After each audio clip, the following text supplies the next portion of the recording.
बिस्मिल्लाहिर्रहमानिर्रहीम। Theorem 12.1 class 9 mathematics.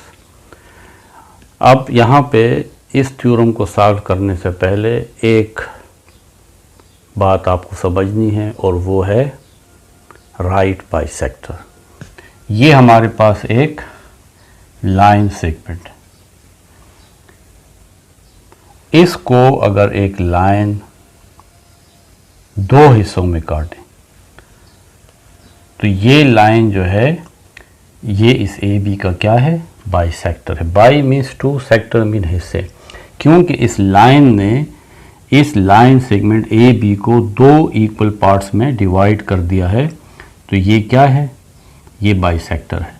अब ये बाइसेक्टर किसी एंगल से भी इसको काट सकता है, लेकिन अगर ये बाइसेक्टर इस लाइन सेगमेंट को 90 के एंगल पे काटे तो फिर ये क्या होगा, ये राइट बाइसेक्टर होगा, क्योंकि ये एंगल है राइट एंगल। तो वो लाइन जो किसी लाइन सेगमेंट को दो इक्वल पार्ट्स में काटती है और 90 के एंगल पे काटती है, तो फिर हम उस लाइन को क्या कहते हैं, राइट बाइसेक्टर। और इस पॉइंट को, जिस पॉइंट पे ये राइट बाइसेक्टर ए बी को इंटरसेक्ट करता है, इसको हम क्या कहते हैं, मिड पॉइंट। अब इसको समझने के बाद हमारे लिए ये थ्योरम बहुत ही आसान हो जाता है। इसका स्टेटमेंट है any point on the right bisector. Right bisector पे अगर कोई भी पॉइंट हो is equal distance from ends of a point, तो वो पॉइंट इन एंड पॉइंट्स पे इक्वल फासले पर, इक्वल डिस्टेंस पे होगा। इसको थोड़ा सा लिख लेते हैं। हमारे पास गिवन क्या है, हमारे पास A B is a line segment. ज़रूरी नहीं है कि आपकी बुक में जिस तरीके से लिखा हो आप उसी तरीके से लिखें, आप इसको थोड़ा सा चेंज कर सकते हैं, ठीक है। ये कोई ऐसी वर्ड्स नहीं है कि चेंज करने से आपका थ्योरम गलत हो जाता है। आप देखें आपके पास क्या है, आपके पास A B is a line segment. ये आपके पास एक टुकड़ा है, लाइन का टुकड़ा है, एक छोटा सा हिस्सा है। M N is a right bisector. M N हमारे पास एक राइट बाइसेक्टर है विच cuts the AB line segment at R। यहाँ पे हमारे पास ये MN, ये MN हमारे पास राइट बाइसेक्टर है।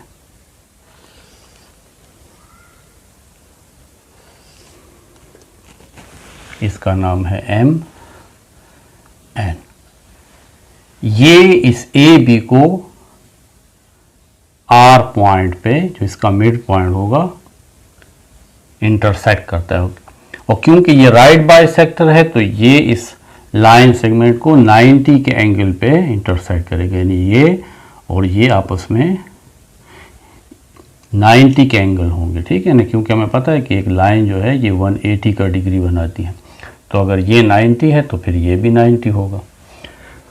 अब हम सपोज करते हैं कि let P be any point on M N. ये हमारे पास P एक पॉइंट है जो एम एन पे कहीं पे है। ये पॉइंट कहीं पे भी हो सकता है, लेकिन इस एम एन के ऊपर होगा। अब जरा थ्योरम देखें, any point on the right bisector of the line segment. ये एक लाइन सेगमेंट है, एम एन एक राइट बाइसेक्टर है जो ए बी को बाइसेक्ट कर रहा है 90 के एंगल के ऊपर।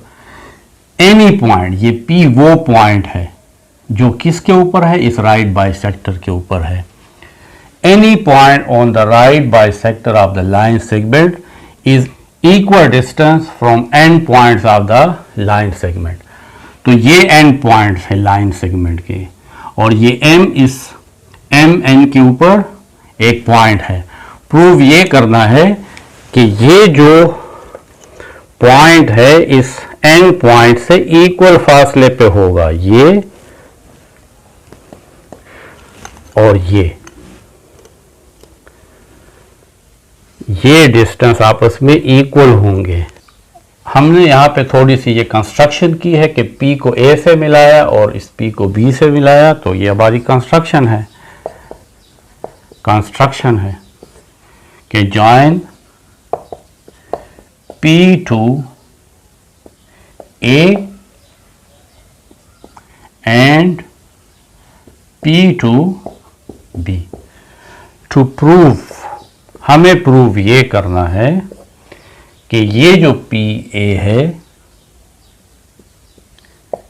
इसकी मेजरमेंट इक्वल होगी ये जो PB है इसकी मेजरमेंट की।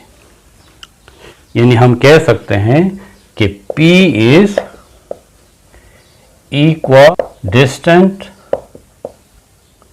From A and B। ये P A से और ये P B से एक फासले पे है, तो ये हमें प्रूफ करना है। अब हम अपना प्रूफ करते हैं। यहाँ पे देखें दो ट्रायंगल बन गए हैं, एक है PAR और दूसरा PBR। इसमें ज़रा कॉरेस्पॉन्डेंस देखते हैं। अब हम अपना प्रूफ करते हैं। यहाँ पे स्टेटमेंट्स लिखेंगे और साथ यहाँ पे रीजंस लिख लेंगे। हमारे पास दो ट्रायंगल हैं, एक है ट्रायंगल PAR और दूसरा ट्रायंगल है PBR। इसमें ज़रा देखते हैं कि क्या चीज़ें एक जैसी है। फर्स्ट, ये जो PR साइड है, ये PR साइड इस ट्रायंगल का, ये इस ट्रायंगल का भी हिस्सा, ये मुश्तरका दीवार है, आप समझ ले दो कमरों की मुश्तरका दीवार है।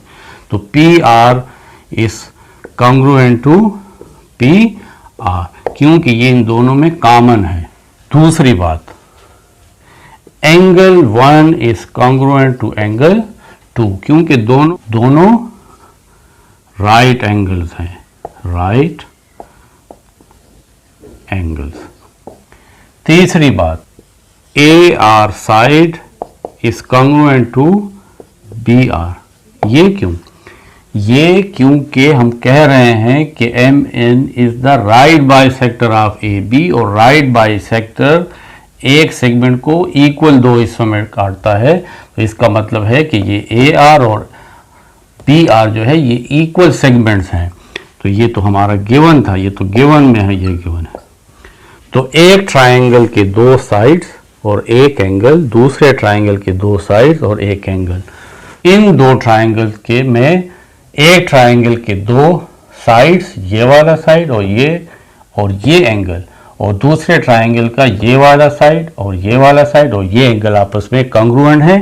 इसलिए ये दोनों ट्रायंगल आपस में कॉन्ग्रुएंट है, यानी triangle PAR is congruent to triangle PBR। ये कौन सा पोस्टुलेट है? Side angle side is congruent to side angle side, यानी एक ट्रायंगल के दो साइड और एक एंगल दूसरे ट्रायंगल के दो साइड और एक एंगल के कॉन्ग्रुएंट है।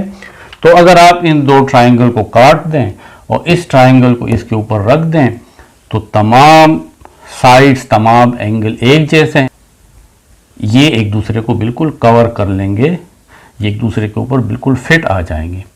तो जब ये दो ट्रायंगल आपस में कॉन्ग्रुएंट हुए तो फिर इसके करेस्पॉन्डिंग बाकी साइड्स और बाकी एंगल भी कॉन्ग्रुएंट होंगे, यानी ये एंगल इसके कॉन्ग्रुएंट होगा, ये वाला साइड इस साइड के कॉन्ग्रुएंट होगा।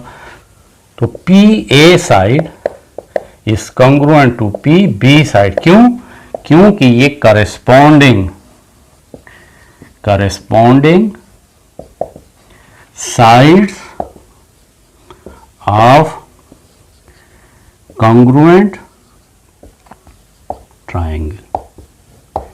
क्यों? क्योंकि ये ट्राइंगल हर लिहाज से आपस में एक जैसे हैं, तो ए पी और बी पी ये इसके करेस्पॉन्डिंग साइड है, यानी इसके साइड इस साइड के मुकाबले में ये वाला साइड आपस में कॉन्ग्रुएंट होगा। और अगर इसको उठा के आप इस पे रखेंगे तो पी ए साइड के ऊपर कौन सा साइड आएगा, पी बी साइड आएगा, इसलिए ये इसका करेस्पॉन्डिंग साइड है।